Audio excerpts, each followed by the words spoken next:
I'm passing this phone to someone na pambato namin sa PBA.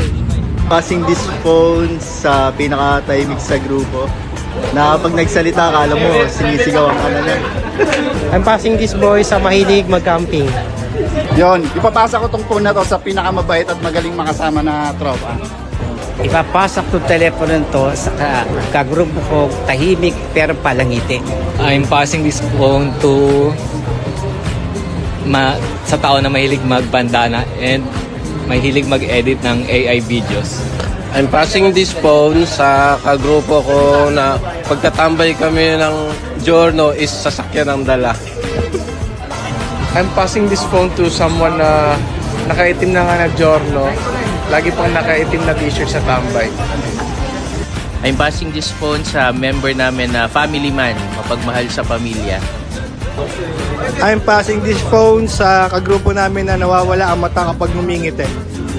I'm passing this phone sa kasama namin na pag nalalasing pumaparada sa poste at sa puno. Pinapasa ko tong telepono sa isang kagrupo namin na laging nakalalay tuwing tambay. Ay passing this phone sa kagrupo namin na pumunta ng Pasig para sa tambay pero galing ng Batangas. Ay passing this phone sa napakaswerte na kagrupo namin na nanalo ng giorno na libre. I am passing the phone to the chef of the group. I'm passing this phone to someone na hindi mapakali sa pyesa. I'm passing this phone to someone na una kong napansin na motor sa mga babae na nagandahan ako. I'm passing this phone to someone na sisig ang top choice sa pulutan.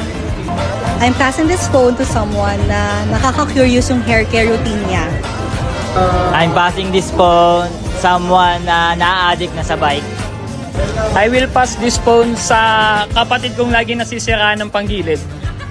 I'm passing this phone to someone na dedicated and passionate sa grupo na to.